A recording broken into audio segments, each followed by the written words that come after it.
the boogeyman.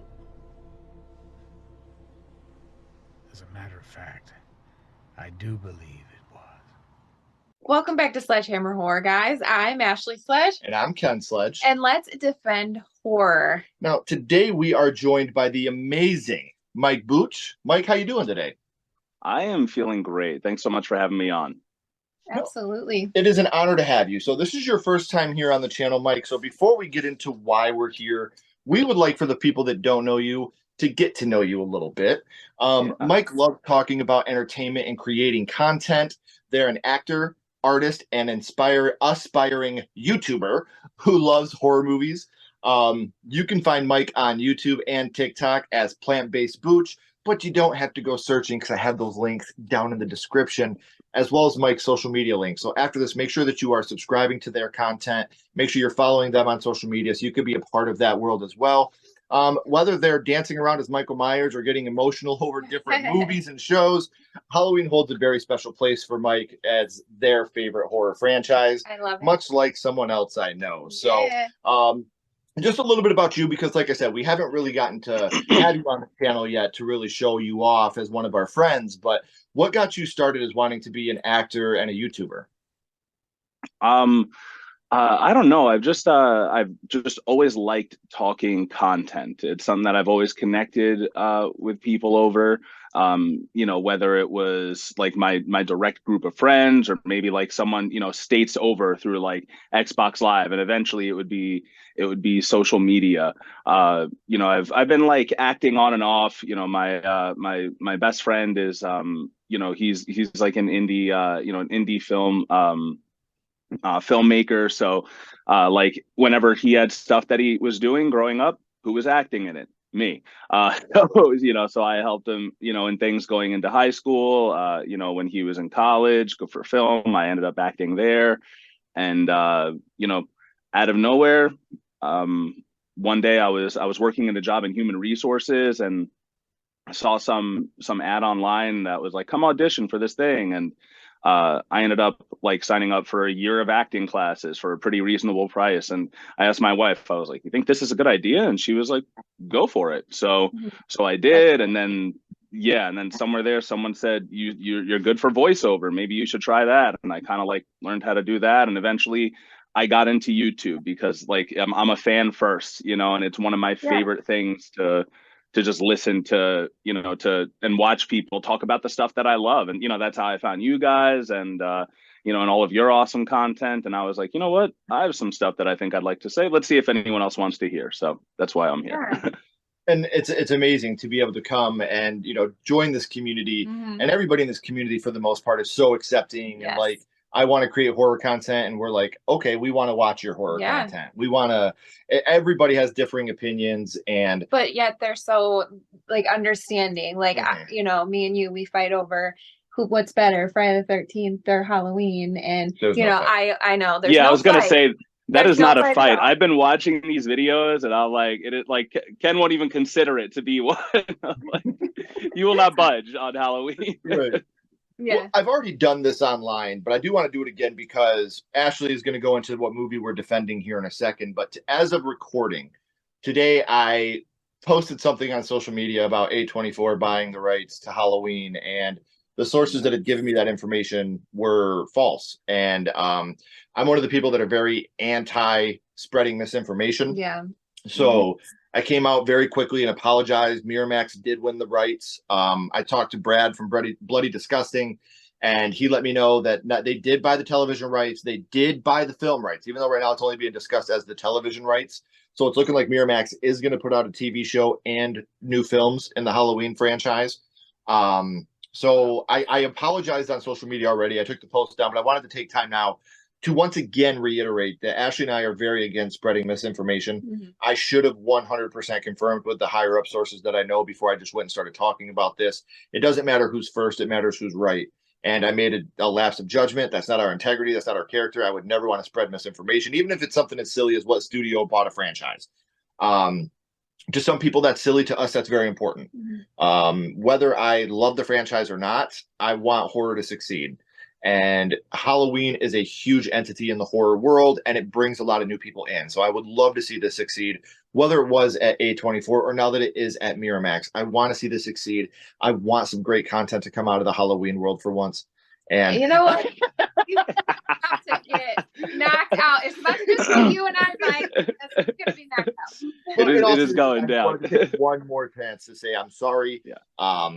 That was not Ashley in any way. That was me. I'm the one that posted the video. I'm the one that posted the things. You should be. I did apologize, and I was very excited for the prospect of A24 buying Halloween, because then they would own Friday the 13th and Halloween, so we could have gotten some type of crossover. The one, But yeah, so I just wanted to take this time before we started talking about this movie to once again say, to eat the crow and say I was wrong. I don't mind admitting I was wrong. The sources, don't expect to hear that much more. I know. I didn't expect the sources that I usually get my information from are very, very spot on. I think this is one of the only times that I've ever been bitten by it. Mm-hmm. So I will make sure I confirm with people like Brad, the head of Bloody Disgusting, again before I post anything. So for those of you, thank you for understanding and knowing that I am a human being. I made a mistake. I'm sorry for spreading any type of misinformation, no matter how big or small it is. I usually cite my sources and they're usually credible, but this time I spoke too soon. And I can say with 100% certainty, because this has been confirmed by more than one source, A24 as of this morning was about to sign the paper when Miramax came in at the 11th hour with a much better financial deal. And so the rights were sold out from underneath A24. Yes, they did. So it's not like this was just pulled out of nowhere. Yeah. It's still irresponsible to report on it before it's 100% confirmed, but Miramax did swoop in at the 11th hour and say, "Psych, we got this." Yeah.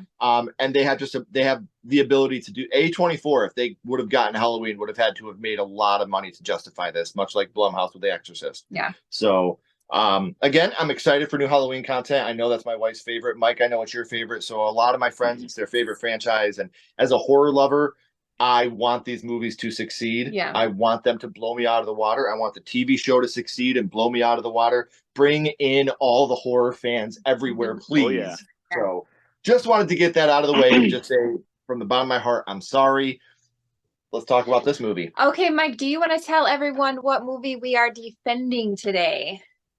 What movie we are defending? Are we double teaming this? We got this. I have some positives. I'm not gonna lie. I got a few. No, I would never lope you into this. This is some would say a fool's errand, but I am here defending Halloween 2007, more commonly known as Rob Zombie's Halloween. Yes. This is a movie that when it came out was extremely divisive. Yeah. I feel like it still is. I mean, and it really depends on which one you watch. If you watch the director's cut or the theatrical cut also. I still despise the director's cut of this film. When you get to that in the mental institution, I can't do it. It makes me feel physically ill. And I had never seen the theatrical cut. They didn't play this movie anywhere near us. So I had only seen the director's cut, and we got to that, and I was like, what are we doing here? What is happening?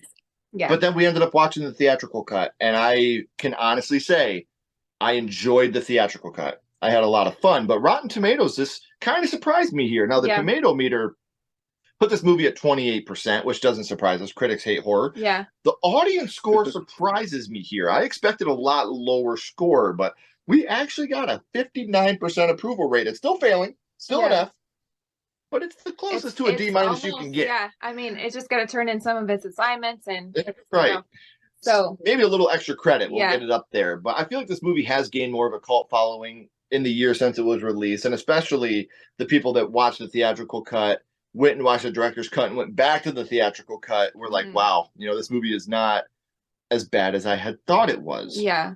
So some of the major criticisms that I read online were the overusage of violence and gore and there wasn't enough story. Who doesn't like gore and violence? Come on. It's Michael Myers. You don't have much of the stories. Get him out there killing people. Well, and then the backstory of Michael Myers, he doesn't need a backstory. He's just evil. The dialogue in the beginning of the movie is kind of wonky. Bitch, I will crawl over there and I will skull fuck the shit out of you. Everyone hates how he put Sherry Moon and everything, which It's his wife. Like, why not? Like, if she does the job well, why not? I just want to say, if I wrote and directed a remake of Jaws, Ashley would play the shark. Like, I would put her in everything I've done too. So, like, I get it, Rob. I get it. And Sherry Moon's not a terrible actress. No, I thought she did well. Mhm. It takes nearly an hour to get into the film, and once it does, the characters aren't likable, and then the camera, it seems to shake for no reason at all. So those were some of the things that I read online that were the major criticisms. Right. Now, we want to know, because obviously there's some criticisms to go along with the film, but why does this movie mean so much to you, Mike? One reason it means so much to me is that I was one of the people who was fortunate enough. I never thought I would use that word in the same sentence as this film. Fortunate enough to see Halloween 2007 in theaters, and it was at a small local theater, the kind that did like the $5 Tuesday deals and everything. They only had 4 actual theaters in the whole thing, and at the time of this, I had a huge falling out with my best friend, the same one that I talked about, like, doing all these acting projects with and everything. And I had a big falling out with him, and it was a rough summer. And this was a movie that we went to see together.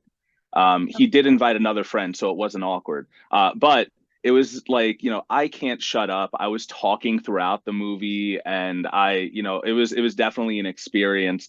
We were like laughing over it. And since then, like, when I got into my true crime phase, my serial killer obsessions, like, this was one of those movies that made its way into my rotation, because like it is very much just a true crime look at Michael Myers. Like, it really reads between the line, and like, not like anyone asked those questions, but if you want those answers, they're certainly there. And weirdly enough, it happens to be my wife's favorite Halloween film for some reason. One of the more like grotesque and vulgar films. And yeah, I just that's pretty much it. I guess it reminds me of the people that I love. And up until recently, it was one of the few that had actually been difficult for me to watch, because as exaggerated as Michael's life is growing up, his family life, I did grow up in similar circumstances. And excuse me, like, I did have, the mom's boyfriend who was abusive and an alcoholic and stuff, and the getting bullied at school and everything. Once again, in this film, it is very exaggerated, and watching it now, I'm like, oh, this is like watching that Chili scene in Talladega Nights. Like, this is like this is ridiculous, the dialogue that is put in here. So I'm glad I've revisited it now, but like up until now, it was kind of the thing that I'm like, oh, like, let's skip the domestic issues and get straight to the murder, please. Like, Before you ask the next question, something I'd like to add in, because Ashley and I talked about this when we were watching it. I feel like, especially the bully aspect, aged well, unfortunately, because Ashley and I are both very strong believers in sex work is work. What you want to do with your body is what you do with your body. If you have an OnlyFans, that's your business. Nobody should poo-poo you for that. But unfortunately, kids at school get a hold of these things and they tease other kids about it. And in the movie, when they're teasing, Michael because his mom's a stripper, like that type of stuff really happens now with the OnlyFans work. And it's just like that part, like me and Ashley were really sad watching that part, because kids were that cruel over his mom being a stripper. But now you got these kids that are being cruel in real life about OnlyFans stuff. Like, look what I've seen on your mom, and it's like, that's an unfortunate thing to happen. So that's one of the things in this movie that I feel aged well in the worst way. Because I hate saying it aged well, because it didn't, because that's disgusting to it ended up becoming relevant. Right. It's become there you go. It's become more relevant. That's a good way to put it. Right. Because people don't know how to mind their own damn business and not make other people feel small. So which is very unfortunately. Are there any favorite moments that you would like to talk about from Halloween? All right, so some of my favorite moments of this film are when we get to see Loomis trying to reach Michael in Smith's Grove.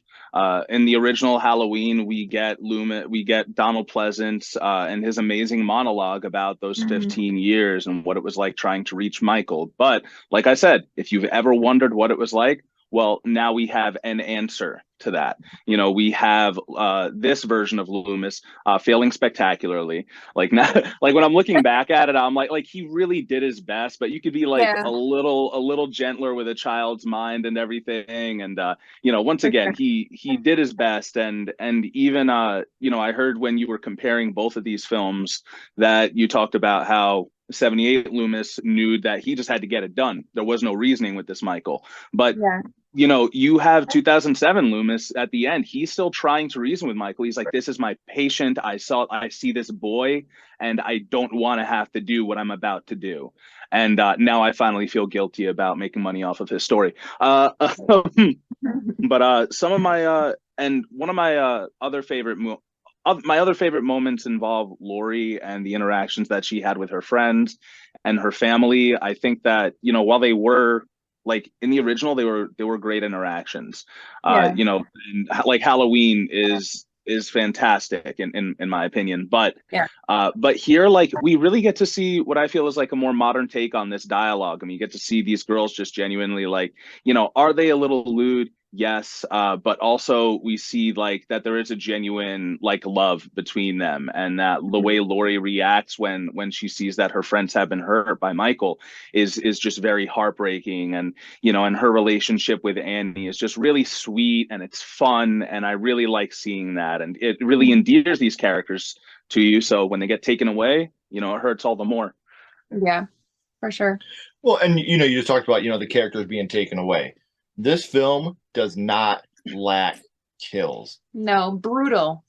And we are again, guys. We are talking about the theatrical version because there's things in the director's cut that I just won't talk about and will never promote on this channel. But in the theatrical cut, what would your favorite kill be? All right, so my favorite kill, as messed up as it sounds, is actually it's a double kill. It's the Strodes, because earlier, in the morning, we see that Lori has this, this kind of like fun back and forth with her parents. Yeah. And we see that they're actual characters. And then later on, they're talking about wanting to go on vacation, and the father's wanting some loving. And, she's recalling Lori growing up. Oh, remember when you were going around in costumes like that? And it's like, it's really sweet. And, and they're just very fun people and very sweet people, it seems like. And then Michael takes them away from Lori in this brutal fashion. And that to me was just very like, and that's a kill that doesn't exist in the original. We don't really ever know what happens to Lori's parents, but in this we get to see Michael just hurt Lori one more way. Yeah, which is it always made me so sad because they just seem like genuine, like nice people. And then, Michael comes in and he's like, we're done. Yep. Yeah. That's a wrap for you. Yeah. Yeah. Yep. So can you think of any one-liners or maybe a favorite quote from this movie? Oh yeah. My favorite one-liners are Ken Fore's. Let me introduce myself. I'm Joe Grizzly, bitch. That is hands down my favorite. We have Loomis in the graveyard in the cemetery. When the guy's talking about the Blood Money book, and he's like, yeah, I read that. It was a masterpiece. Now tell me where we are. I thought that was awesome. And all of Ronnie's lines, because once again, they are ridiculous. They are hateful. They are just like, but they are so quotable. And like, take that damn thing off. He's probably queer. And, and I'm like, you know what? Maybe he is, maybe we are queer, like, like whatever. But yeah, so yeah, those are probably my favorite one-liners. Okay. And we know that there's no such thing as a perfect movie. Even the movies that we want to defend, the movies we love, we still have our own criticisms of the film. So what would you say your biggest criticism of Halloween 2007 would be? Well, it's definitely not original. Sometimes I'm in the mood for the story. Sometimes I'm not. Sometimes, like, I believe that Michael Myers is scarier when we don't know why. We're just like, what is this thing? What is this entity? So pretty much what everyone has already said, like the fact that there may be too much explanation. The fact that Rob Zombie doesn't really let up, like he has to show every single detail of every single kill. And as you said, unfortunately, the unspeakable director's cut. Like, why bother? But yeah, so those are probably my biggest criticisms. Just like way over the top with the gore and violence, and it's such a well shot film. It's not like he doesn't know how to give strong visuals, so it doesn't have to be that. But yeah, I think for me, it's the backstory. Me too. I think that it just kills it for me because Michael has always been so scary. I have always been scared of him over any other villain, growing up. And I feel like giving him a backstory and just being like, he's misunderstood makes him less scary. It makes you feel pity for him. Yeah. I'm make him not feel supposed bad. to Like feel bad. Like he had the devil's eyes. He has this horrible, stepdad. He gets bullied at school. And I'm with you. Like I just like the fact that he was just this little boy that snapped. Well, because sometimes, bullies. He's a sociopath. They're like he just became a killer. But like when you get bullied, like you can only take so much from so many people, and you're gonna snap. But whereas I was born, like evil. This, I was just born evil. I have no reason. I'm just born evil, and I'm gonna kill these people for way scarier. Yeah, way scarier. So, Mike, is this your favorite in the franchise? No, I can't say that this is my favorite in the franchise. My favorite is definitely. Oh, sorry, was that what you were gonna ask? Okay, yes. Sorry. I've watched too many of your videos at this point. I'm like, I've been preparing. I was like, do I wear a tie to defend this? What's it gonna be? But no, my favorite, and I had to think about this. It was almost 2018, almost. Okay. But you don't get 2018 and all that makes it great without 78. And so 78 is definitely just my favorite in the franchise. It just capitalizes on, as Ken considers to be like the boring parts of it. I consider it to be like just that anxiety, like that kind of like, what could happen? Where is he? Is he there? Is he not? Lori gaslighting herself. And it's just like, like the hypervigilance of it all is scary. But without Halloween 1978, the slasher genre isn't what it is today. I will give you, if you tell somebody to look at like the prototypical slasher film, if you want to get into what's a slasher, what do I need to become a slasher film? I would point them to Halloween 1978. I would say do this and not be as boring. Whatever. Even SledgeHammer was like, we ripped off Halloween, we were like, they're making money, so let's do it. So there would never be Jason without you're right. And Victor Miller said the same thing. He was like, when I was writing Friday the 13th, I was writing Psycho meets Halloween. That's what I was doing. And Sean was telling me, let's make Michael Myers. And I didn't want to make Michael Myers. I wanted to make Pamela. I wanted to make the crazy mother and have her be crazy the whole time. So, I mean, like, obviously, of the big three, I would say Friday is probably my favorite of the big three. But I don't over Nightmare. Nightmare? Really? Wow. Nightmare has the dream child. I know, but Manhattan. Hold on. Manhattan and X are at least comedically enjoyable. Get out of here. X is a ride. X is a ride, though. But so, like, for me, like, but I wouldn't have Friday the 13th without Halloween 1978. So, mad respect to the franchise, and it's still going strong today to the point to where the rights are being sold to different companies at outlandish pricing. So the guy, the shape, whether you love him or you hate him, he brings in money. Yeah, they know that it's going to bring in money too. So they're willing, to which is, and I offered to buy it for $50. I put my hat in the ring, and they would never sell to you. They're like, no. Well, I was gonna buy it and bury it in the backyard. I'm gonna bury you. I was gonna say, at least you went for it. What are the Sledges doing with the Halloween property? Like, we're getting around to it. We'll get there. We'll get there. I'll be honest with you. If I was lucky enough to purchase the Halloween franchise, I would make a Season of the Witch television show. A 10-episode Season of the Witch, that would be my go-to. And then I would continue with the Jamie Lloyd story when she was an adult. And I would completely erase Halloween 6 because that movie's a walking pile of crap. And Jamie would have never died. And I would bring back Danielle Harris. I mean, the franchise has been retconned 78 different times now. Yeah. So I'm going to retcon Halloween 6. Paul Rudd's stupid face never existed. And I still want his face to exist. I mean, it's still a nice looking. Not in the Halloween world. Yeah. And I would continue Jamie Lloyd's story as an adult. Yeah. Like that's what I would. That's what I I would go love for. to see that, honestly. Right. So, we're talking about Halloween 2007, or like you said earlier, more popularly known as Rob Zombie's Halloween. And we're going to rank this out of 10. Usually we rank out of 5. In defense of, we got 2 hosts, so we're going to rank out of 10. And we are being critics. So what this movie means to you critically, like I said, the audience ranks it at a 60%. We're just going to round up to 60. So 0 being the worst, 10 being the best. Mike, what would you rank Rob Zombie's Halloween? Honestly, looking at it now, I'm gonna rank it at. Can I go halves? Yeah, Yeah. absolutely. Okay, thank goodness. All right, that made things easier for me. I'm gonna give it 7.5 skulls. Okay. I was waiting for him to be like, can I do half? Yeah, okay, I'm giving it a half a skull. Yeah. Perfect. Half skull, peace. All right, so 7.5. Okay, so I'm gonna give it a 4.5. Yeah, I do like it more than 2. But it's definitely not my favorite in the franchise. This is insane. I'm ranking a Halloween movie higher than Ashley is. I'm going right with the audience. I'm saying 6. Okay. Okay.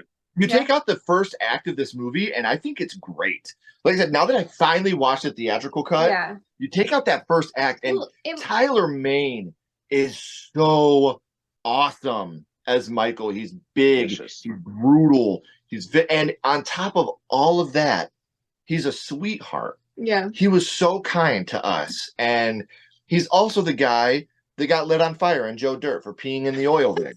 So, oh wow, yeah, he's the guy that threw Joe Dirt and then pissed in the oil rig and got set on fire. That's Tyler Mane. Hilarious. And like I said, we got to have a My First Horror Movie episode with him, and he was so sweet and kind and generous with his time and telling stories about his life, and that made me want to go back and revisit this movie, but I knew I couldn't because for the longest time you couldn't even find the theatrical cut anywhere, like even to buy. So we finally were able to get our hands on 1 and 2. We got 1 and 2 the on theatrical Amazon. cuts I of was both. like, all right, run it. Because Nick from the Lost River Drive-In, very good friend of ours, that's one of his favorites in the whole franchise is Rob Zombie's Halloween 2. Yeah. And so obviously, as being such a good friend of ours, we wanted to give it another chance. And the director's cut lost me when Michael said, die. Yeah. At that point, I was like, I'm out. This dude doesn't talk. Yeah. Just ask Dr. Sartain. Michael doesn't talk. So... But I mean, the cinematography is great. Like the graininess of it, the sound design is really good. And like I do like how gory Michael is, how much he's a killing machine. He's brutal. I do love all that about this movie. I would love to see Tyler Mane's Michael go up against James Jude Courtney's Michael especially in Halloween. Like Halloween Kills Michael versus Rob Zombie's Michael. That would be a bloodbath. It would be. That'd be fun. Halloween Endgame. I would love to see that multiverse crossover. That would be awesome. So, Mike, okay, you have 30 seconds to defend this movie to someone that has already seen it or hasn't seen it yet, and you need to tell them why they should go rewatch it. What are you going to say to them?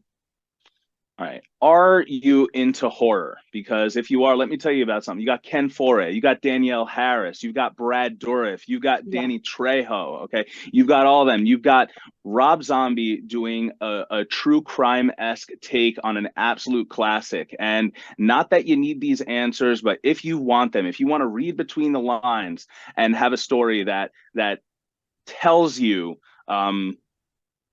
you know what? If you want to have a story that is frightening, I need to defend this. If you want to have an absolute frightening story that's a really cool take on it, check out Rob Zombie's Halloween from 2007. Perfect. Yes. And like I said, upon a rewatch, I didn't hate this movie. Yeah. I hated it less. I will say that. I don't hate it as much as 2. I'll say that also. Right. But it's one of those movies that again, the second and third act of this movie are fantastic. It's well acted. Yeah. As once you get past the Michael as a kid backstory thing. Yeah. That to me is like once you get past that, we're good to go. So I know I said it at the beginning, guys, but we have all of Mike's social media links, TikTok, YouTube down in the description. So go and follow them, subscribe to them, and make sure that you're becoming a part of that family as well, because I promise you, you will not regret it. We're very excited to be friends with Mike. We're very excited to bring them on the channel and talk about all things horror. And I promise you, this isn't the last time you're going to see Mike on the channel. So make sure you're following along with them and everything they're doing. That way you can stay up to date on when they're coming back. But until next time, I'm Ken Sledge. And I'm Ashley Sledge. Keep talking horror. Stay who you are. If you haven't already, please like and subscribe and follow us on social media as well. Those links are in the description. And until then, we'll see you guys next time. Bye, guys.